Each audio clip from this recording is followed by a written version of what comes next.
आप सभी को एग्जाम नैनो यूट्यूब चैनल में फिर से हार्दिक स्वागत है। आज का जो सेशन है, आज का सेशन का टॉपिक बहुत ही ज़्यादा इंपॉर्टेंट है क्योंकि आज के सेशन में हम लोग बात करेंगे आपका पेपर 4 का इकोनॉमिक्स सेक्शन को। अगर हम लोग पेपर 4 का 6 to 8 में इकोनॉमिक्स का सिलेबस को आप देखेंगे तो सबसे पहला टॉपिक आपको देखने को मिलेगा concept of micro and macro economics. और ये जो आपका सिलेबस दिया गया है पार्ट 1 एंड पार्ट 2 के हिसाब से दिया गया है।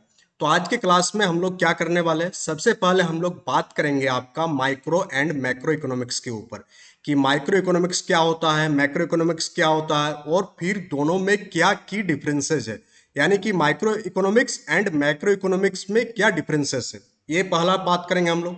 सेकंड हम लोग बात करेंगे टॉप एमसीक्यू क्वेश्चंस इसी टॉपिक के ऊपर। लगभग 50 क्वेश्चन आपको देखने को मिलेगा। आज के सेशन में हम लोग 25 डिस्कस करेंगे और कल के सेशन में 25 डिस्कस करेंगे, जो सिर्फ और सिर्फ एक सिंगल टॉपिक आपका concept of micro and macro economics से रहने वाला है। और आगे आने वाले एग्जाम्स में ये आपको बहुत ही ज़्यादा हेल्पफुल रहेगी ये सेशन आपके लिए। ये सेशन आपका पेपर 4 वाले भी देख सकते हैं, साथ ही साथ जो पेपर 3 वाले हैं वे भी इस सेशन को देख सकते हैं, सो दैट इकोनॉमिक्स का जो एक बेसिक है वो आपका क्लियर हो जाए और एक टॉपिक भी आपका क्लियर हो जाए। तो चलिए हम लोग सेशन की शुरुआत करते हैं। चैनल में नए हैं तो चैनल को सब्सक्राइब कर लीजिएगा, वीडियोज को लाइक कीजिएगा सो दैट मोटिवेशन बना रहे, और जो भी डाउट होगा कमेंट बॉक्स में कमेंट कीजिएगा। तो सबसे पहले हम लोग बात करेंगे इकोनॉमिक्स को अगर हम लोग दो भाग में बांटे तो पहला आता है आपका माइक्रो इकोनॉमिक्स एंड सेकंड आता है आपका मैक्रो इकोनॉमिक्स। तो सबसे पहले हम लोग बात करेंगे माइक्रो इकोनॉमिक्स के ऊपर। तो अगर आप माइक्रो इकोनॉमिक्स का डेफिनेशन को देखेंगे तो क्या लिखा हुआ कि माइक्रो इकोनॉमिक्स का उस ब्रांच है या वो शाखा है जो आपका व्यक्तिगत उपभोक्ता, उत्पादक और फर्मों के व्यवहार का अध्ययन करते हैं। यानी कि माइक्रो इकोनॉमिक्स के अंडर हम लोग व्यक्तिगत उपभोक्ताओं के बारे में हम लोग अध्ययन करते हैं, स्टडी करते हैं। साथ ही साथ जो उत्पादक है व्यक्तिगत उसके अध्ययन करते हैं और फर्मों के बिहेवियर का अध्ययन करते हैं। आपसे एमसीक्यू में क्वेश्चन पूछा जाएगा इस टाइप से कि माइक्रो इकोनॉमिक्स के अंतर्गत हम लोग किस किस चीज का अध्ययन करते हैं, तो उनमें से आपका एक अलग रहेगा, आपको उसको टिक करना है। इसी प्रकार से क्वेश्चन आपको देखने को मिलेगा एग्जाम में, और इसके लिए आपका जो एमसीक्यू बनाया गया है इसी पैटर्न में बनाया गया है, सो दैट आपको एग्जाम में फेमिलियर लगे क्वेश्चन और आप आसानी से एग्जाम को बहुत ही बेहतर तरीके से निकाल कर ले जाए। अब हम लोग बात करेंगे सूक्ष्म अर्थशास्त्र यानी कि माइक्रो इकोनॉमिक्स का कुछ इंपॉर्टेंट घटक, मुख्य घटक। तो पहला घटक क्या है आपका माइक्रो इकोनॉमिक्स का, मांग और आपूर्ति। मांग और आपूर्ति। दूसरा क्या है आपका उपभोक्ता संतुलन। तीसरा क्या है उपभोक्ता उत्पादक सिद्धांत। और चौथा आपका मार्केट स्ट्रक्चर यानी कि बाजार संरचना। तो सबसे पहले हम लोग बात करेंगे मांग और आपूर्ति के ऊपर। तो मांग जो है वो उपभोक्ताओं की इच्छा और क्रय शक्ति को दर्शाती है। यानी कि अगर हम लोग मान लेते हैं कि कोई भी पेन है और उस पेन का क्या है मांग आया यानी कि डिमांड आया, इसका मतलब कि इसमें क्या जो उपभोक्ता है, जो कंज्यूमर है, वो क्या दर्शा रही है, अपना विलिंगनेस यानी कि अपना इच्छा जाहिर कर रहा है। और साथ ही साथ अगर पेन का इच्छा जाहिर हुआ है, इसका सीधा सीधे मतलब है कि उस उपभोक्ता के पास इसको खरीदने का जो है पावर है, यानी कि जो क्रय शक्ति है उस उपभोक्ता के पास है। जबकि आपूर्ति क्या डिनोट करता है, आपूर्ति आपका उत्पादकों की उत्पादन और बिक्री की क्षमता को दर्शाती है। आपूर्ति क्या दर्शाएगा, जो उत्पादक जो पेन का निर्माता है उसका उत्पादन क्षमता और साथ ही साथ उसका सेलिंग कैपेसिटी, इन दोनों चीजों को कौन डिनोट करेगा, आपका आपूर्ति डिनोट करेगा। मांग किसको डिनोट करेगा, उपभोक्ता को डिनोट करेगा। ये आपको क्लियर हो गया। मांग और आपूर्ति बहुत ही शॉर्ट वे में आपको बता रहे हैं सो दैट आपको सारी चीजें आपके दिमाग में फिट हो जाए। सेकंड है आपको उपभोक्ता संतुलन, यानी कि वो स्थिति जहां पर आपको उपभोक्ता जो है अपने संतुष्टि को अधिकतम करते हैं। यानी कि जैसे आप ही सिंपल समझे कि आप होटल खाना खाने गए हैं और आप 4-5 डिशेस ऑर्डर कर लिए और 4-5 डिशेस के बाद फिर आप ऑर्डर नहीं कर रहे, यानी कि ये 4 डिश जो आप ऑर्डर किए यहाँ तक क्या था आपका मैक्सिमम कैपेसिटी था, और यहाँ पर आकर क्या हो जाते हैं आप सेटिस्फाई हो जाते हैं। बेसिक एग्जांपल ले रहे हैं, इकोनॉमिक्स के एग्जांपल से समझाने लगेंगे तो समझने में दिक्कत आएगी, बट अगर डेली लाइफ के एग्जांपल से आप किसी भी सब्जेक्ट को समझने की कोशिश करेंगे तो वो आपका दिमाग में हमेशा के लिए फिट हो जाएगा। तो उपभोक्ता संतुलन क्या है कि वो स्थिति जहां पर उपभोक्ता क्या करता है, अपने संतुष्टि को अधिकतम कर लेते हैं, यानी कि उसके बाद वो उस चीज को ना तो बाय करेगा, यानी उस चीज को फिर से खरीदने वाले नहीं है, वहीं पर जाके वो क्या हो जाएगा, सेटिस्फाई हो जाएगा। थर्ड हम लोग मुख्य घटक में देखेंगे उत्पादक सिद्धांत। और उत्पादक सिद्धांत क्या बताती है? आपका उत्पादन की प्रक्रिया, और कोई भी चीज का अगर हम लोग प्रोडक्शन करेंगे तो उसमें जो कॉस्ट आएगी उसका जो एनालिसिस करेंगे, किसके अंडर में करेंगे? हम लोग उत्पादक सिद्धांत के अंडर में करेंगे। फिर आता है आपका बाजार की संरचना, यानी कि बाजार किस प्रकार की होती है। बाजार आपका कॉम्पिटिटिव हो सकती है, प्रतियोगी बाजार, जहां पर एक ही सामान को बेचने के लिए आपका 10 दुकानदार मिलेगा, तो वहां पर आपका क्या हो जाएगा? वो प्रतियोगी बाजार कहलाएगा। बाजार एकाधिकार भी होता है, जहां पर हर एक सामान के लिए कोई एक स्पेशल मार्केट होती है, तो उस टाइप के मार्केट को हम लोग एकाधिकार बोलते हैं, कि दूसरा कोई इसका प्रोडक्शन नहीं करता हो, दूसरा कोई इसका सेलिंग नहीं करता हो। फिर आपका क्या होता है? बहुविक्रेता होती है, यानी कि एक सामान का बहुत से ज्यादा सेलर है, या अल्प विक्रेता हो सकती है। इस प्रकार से जो बाजार का हम लोग अध्ययन करते हैं, किसके अंडर में? बाजार संरचना के अंडर में इसका स्टडी हम लोग करते हैं। अगर हम लोग बात करें मैक्रो इकोनॉमिक्स का एम क्या है, लक्ष्य क्या है माइक्रो इकोनॉमिक्स का, तो इसका जो लक्ष्य है व्यक्तिगत इकाइयों के निर्णयों और बाजार में संसाधनों के वितरण को समझना, यानी कि पर्सनल लेवल पर जो भी चीज का हम लोगों का डिस्ट्रीब्यूशन होगा मार्केट में, जो भी रिसोर्सेज का डिस्ट्रीब्यूशन होगा, उसका स्टडी हम लोग करते हैं माइक्रो इकोनॉमिक्स में। तो यहाँ तक आपको माइक्रो इकोनॉमिक्स आशा करते हैं कि आपको समझ में आ गया। अगर आप पेपर 4 का एग्जाम देने जा रहे हैं एसएसटी सेक्शन में, तो आपके लिए टेस्ट सीरीज जो है लॉन्च किया गया है एग्जाम लेने की तरफ से। 10 टेस्ट सीरीज आपको प्रोवाइड किया जाएगा, उसमें 4 सेक्शन अवेलेबल है। इतिहास का सेक्शन अवेलेबल है, सारा हिंदी में होगा आपका। राजनीति विज्ञान का है, भूगोल का है और अर्थशास्त्र का है। इन चारों सेक्शन में से कोई भी 3 सेक्शन अगर आपका मैच हो रहा है, तो आप टेस्ट सीरीज को एक्सेस कर सकते हैं एप्लीकेशन को डाउनलोड करके। इसके अलावा आप क्या कर सकते हैं, पेपर 3 का टेस्ट सीरीज भी आपका एप्लीकेशन पर अवेलेबल है 6 to 8 के लिए, और साथ ही साथ 1 to 5 के लिए टेस्ट सीरीज अवेलेबल है। और आपका इतिहास का नोट्स जो कि पूरा का पूरा एनसीईआरटी बेस्ड है, उसको भी आप एक्सेस कर सकते हैं एप्लीकेशन को डाउनलोड करके। तो चलिए हम लोग अब माइक्रो इकोनॉमिक्स के बाद हम लोग मैक्रो इकोनॉमिक्स को समझते हैं और जानने के प्रयास करते हैं कि आखिर हम लोग मैक्रो इकोनॉमिक्स में क्या क्या पढ़ते हैं। तो मैक्रो इकोनॉमिक्स का डेफिनेशन दोनों का आप याद रखिएगा, माइक्रो एंड मैक्रो। डेफिनेशन से क्वेश्चन आपका आ सकता है, डेफिनेशन से घुमा करके क्वेश्चन आपको पूछा जा सकता है आपसे। तो परिभाषा पर ध्यान देंगे आप, तो यहाँ बृहद अर्थव्यवस्था है, बृहद अर्थशास्त्र, या इसको हम लोग व्यापक व्यापक क्या बोलते हैं, इसको व्यापक। मैक्रो इकोनॉमिक्स को हिंदी में हम लोग व्यापक अर्थशास्त्र के नाम से भी हम लोग जानते हैं।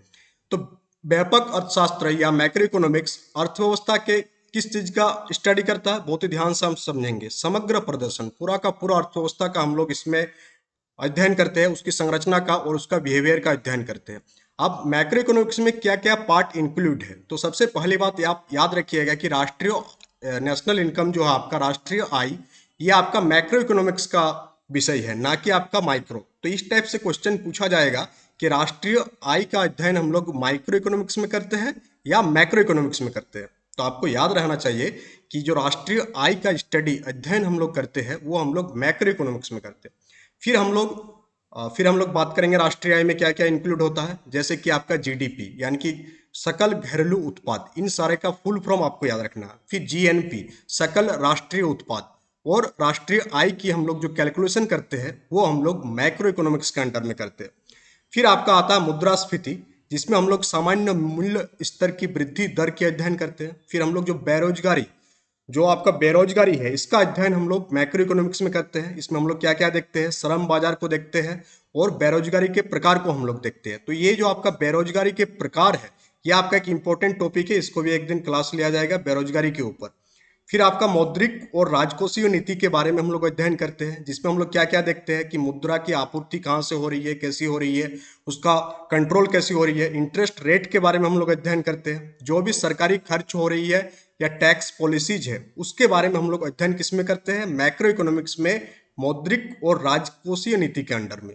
फिर आपका जो इंटरनेशनल ट्रेड होता है और फाइनेंस है, इसका भी अध्ययन किसके अंडर किया जाता है, मैक्रो इकोनॉमिक्स के अंडर किया जाता है, जिसमें हम लोग क्या क्या देखते हैं, निर्यात आयात यानी import export, foreign trade rate हो गया, विदेशी विनिमय दर एक्सचेंज रेट, और अंतरराष्ट्रीय पूंजी प्रवाह, ये सारे चीजों का अध्ययन आपका मैक्रो इकोनॉमिक्स के अंडर किया जाता है। और ये सारे point examination point of view से बहुत ही ज्यादा इंपॉर्टेंट है, पॉइंट सबका आप याद रखिएगा। अब मैक्रो इकोनॉमिक्स का एम क्या है, आर्थिक स्थिरता, विकास और समृद्धि को इंक्रीज करना यानी कि बढ़ावा देना, ये हो गया आपका मैक्रो इकोनॉमिक्स का एम यानी कि लक्ष्य। अब अगर हम लोग बात करेंगे ये microeconomics and macroeconomics, इन दोनों में क्या की डिफरेंसेस है, कि एक माइक्रो कहलाया एक मैक्रो कहलाया। तो सबसे पहले आप ध्यान देंगे जो माइक्रो इकोनॉमिक्स है ये आपका पर्सनल इंटिटीज यानी कि पर्सनल यूनिट पर फोकस करती है, यानी व्यक्तिगत इकाइयों पर ध्यान केंद्रित करने वाला इकोनॉमिक्स कौन है? आपका माइक्रो इकोनॉमिक्स है। बट जब यानी सिंपल सोचिए, माइक्रो यानी कि अल्प छोटा और मैक्रो यानी कि उससे ज्यादा बड़ा। बट जब हम इकोनॉमिक्स के और ज्यादा एरियाज को देखते हैं जिसमें हम लोग समग्र आर्थिक व्यवस्था पर अध्ययन करते हैं, ध्यान देते हैं, तो उसको हम लोग मैक्रो इकोनॉमिक्स के अंडर में रखते हैं।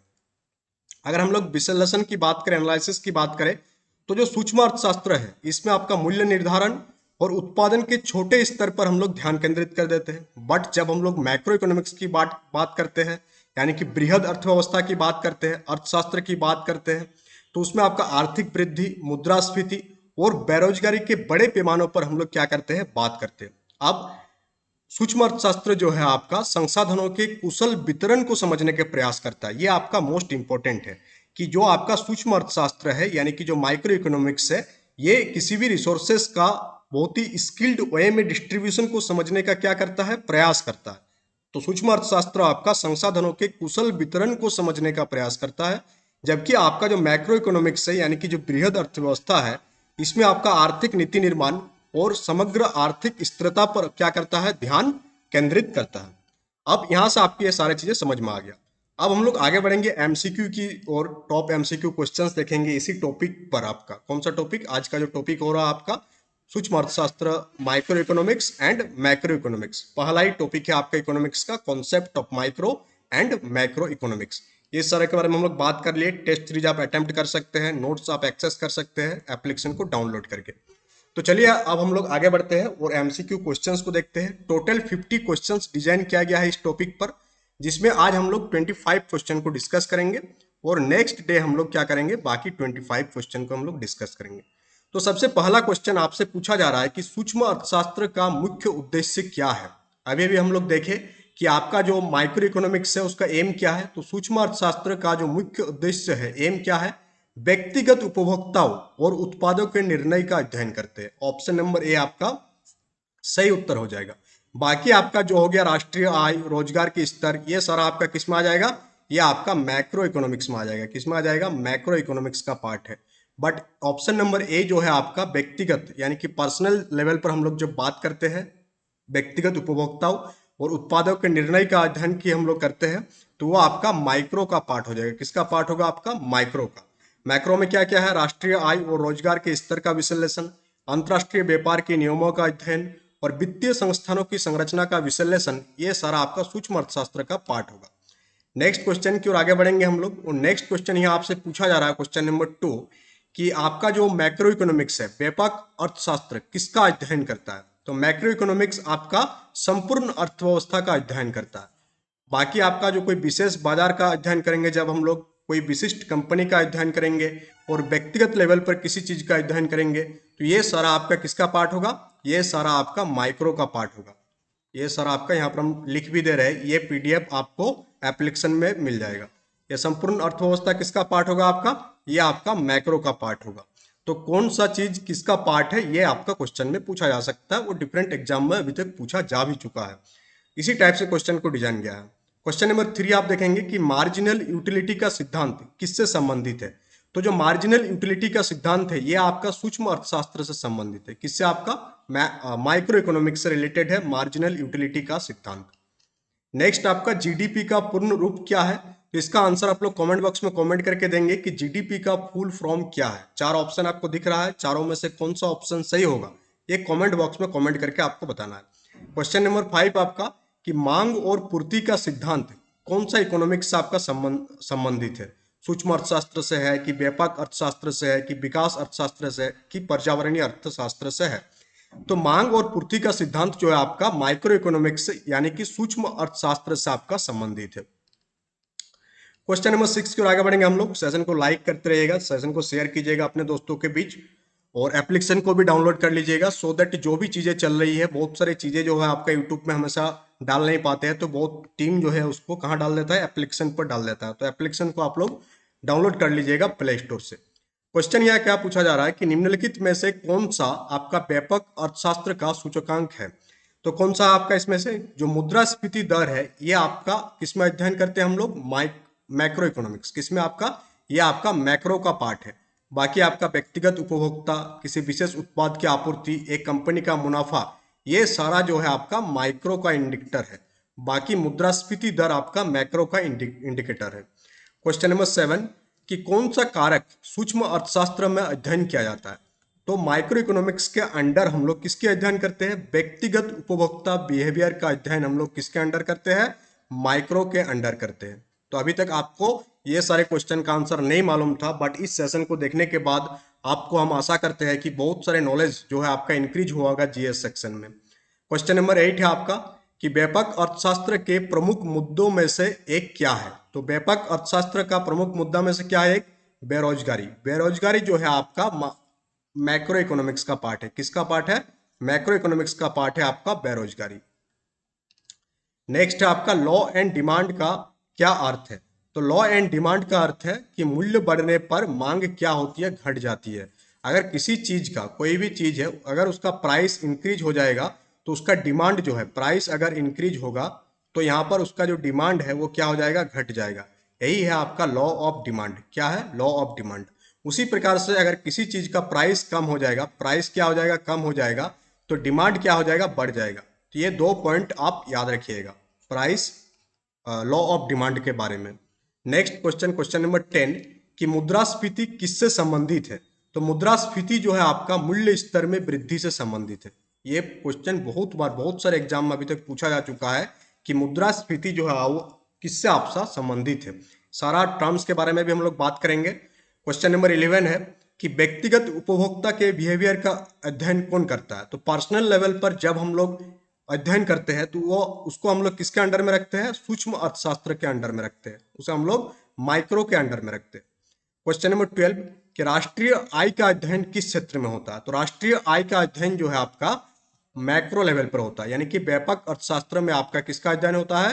राष्ट्रीय आय का अध्ययन होता है, नेशनल इनकम, जिसके बारे में हम लोग पहले ही स्लाइड में बात किए। क्वेश्चन नंबर 13 है आपका कि कौन सा सूक्ष्म अर्थशास्त्र का सिद्धांत है? तो चार ऑप्शन दिया गया है कि कौन सा आपका माइक्रो का पार्ट है। तो जो लॉ मांग एंड आपूर्ति है, मांग और पूर्ति, ये आपका किसका पार्ट है? सूक्ष्म का पार्ट है, माइक्रो का पार्ट है। बाकी आपका बेरोजगारी दर, मुद्रास्फीति दर और जीडीपी दर, जीडीपी, ये सारा आपका किसका पार्ट है? मैक्रो का पार्ट है।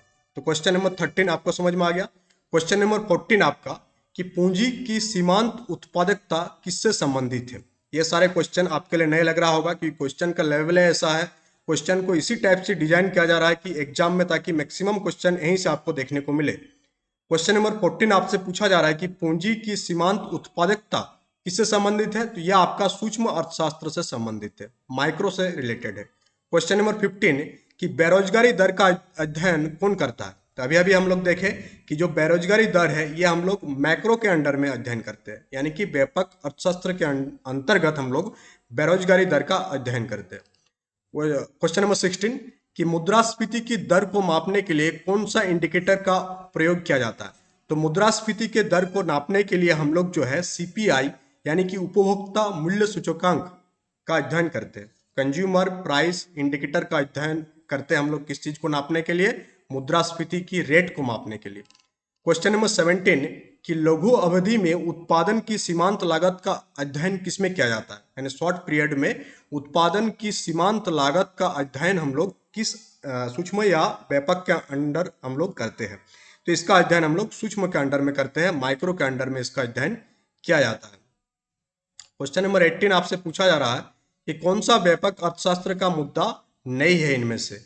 तो मांग और पूर्ति जो है आपका, ये आपका माइक्रो का पार्ट है। किसका पार्ट है? माइक्रो का।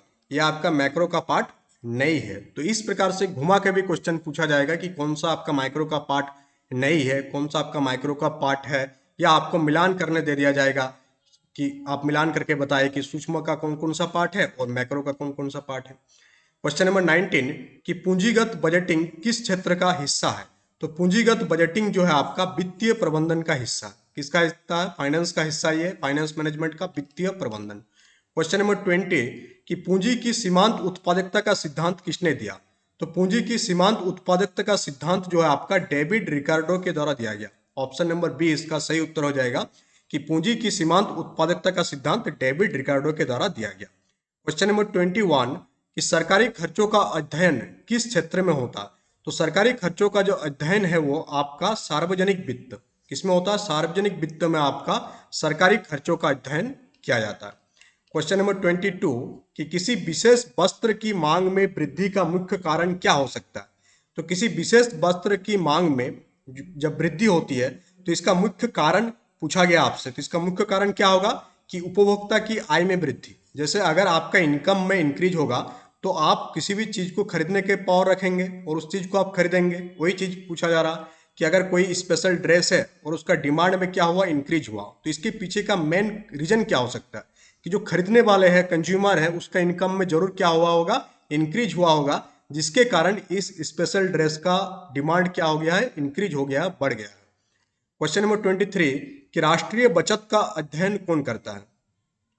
तो राष्ट्रीय बचत का अध्ययन कौन करता है, आपका मैक्रो इकोनॉमिक्स का, क्योंकि इसमें हम लोग ज्यादा एरिया को कवर कर रहे हैं, पर्सनल से बाहर जा रहे हैं, हम लोग नेशनल लेवल पर जा रहे हैं, तो ये आपका क्या हो जाएगा, मैक्रो का पार्ट होगा। किसका पार्ट होगा, आपका मैक्रो इकोनॉमिक्स का पार्ट होगा। 24 आपसे पूछा जा रहा है कि किसी विशेष बाजार में एकाधिकार का अध्ययन किस क्षेत्र में होता।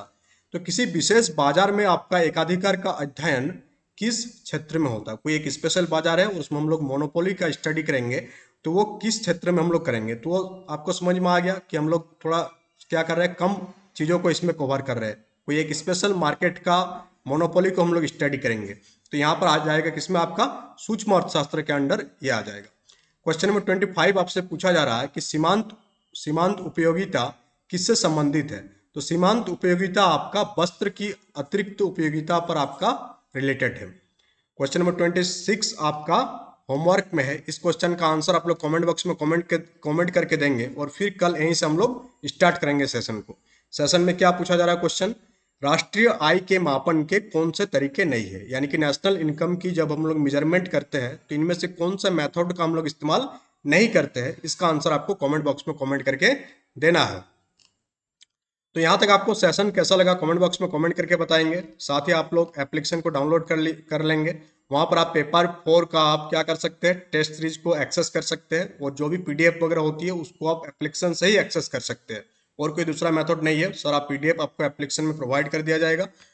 तो चलिए मिलते हैं कल के सेशन में, और कोई भी भाई बंधु है उसको सेशन को शेयर कीजिएगा सो दैट इसका रीच बढ़े और एक मोटिवेशन मिलते रहे कि हाँ लोगों को सेशन पसंद आ रहा, तो सेशन में और ज़्यादा इन्वॉल्वमेंट बढ़ाए, सेशन को और बेहतर करने के प्रयास हम डेली बेसिस पर करते रहते हैं कि ताकि आप लोगों को अच्छा लगे। सेशन देखने के बाद जैसे ये सारे जो कॉन्सेप्ट आपके लिए लाया गया, आप इतना छोटा समरी वे में माइक्रो इकोनॉमिक्स को कहीं पर नहीं मिलेगा आपको। आप एक ही बार में समझ पा रहे हैं कि इसकी परिभाषा क्या क्या घटक है, क्या लक्ष्य है, फिर उसका अंतर, यानी 3 पेज में आपका micro economics and macro economics complete हो गया। फिर आप उसका एमसीक्यू लगा लेंगे तो आपका कंप्लीट प्रिपरेशन हो जा रहा। तो इस प्रकार से आपको टू दी पॉइंट प्रिपेयर होना है सो दैट एग्जाम के लिए बहुत ज़्यादा मेहनत आपको ना करने पड़े। अगर आप यहाँ वहाँ से पढ़ेंगे तो सिर्फ और सिर्फ आप इंफॉर्मेशन कलेक्ट करेंगे, आपका नॉलेज में कोई भी इंक्रीज नहीं होगा। इंफॉर्मेशन एंड नॉलेज में बहुत ज़्यादा अंतर है। गूगल में सारा इंफॉर्मेशन पड़ा हुआ है, बट अगर आपको नॉलेज एक्वायर करना है तो इंफॉर्मेशन को छांटना होगा आपको, तो ही आप नॉलेज को एक्वायर कर पाएंगे और उसको लंबे समय तक आप रख पाएंगे, और जब जरूरत पड़ेगा उस नॉलेज का आप यूज कर पाएंगे। सिर्फ और सिर्फ इंफॉर्मेशन भर लेने से उसका यूज आप सही समय पर नहीं कर पाएंगे। यही आपका अंतर होता है नॉलेज एंड इंफॉर्मेशन में। तो चलिए हम लोग मिलते हैं कल के सेशन में।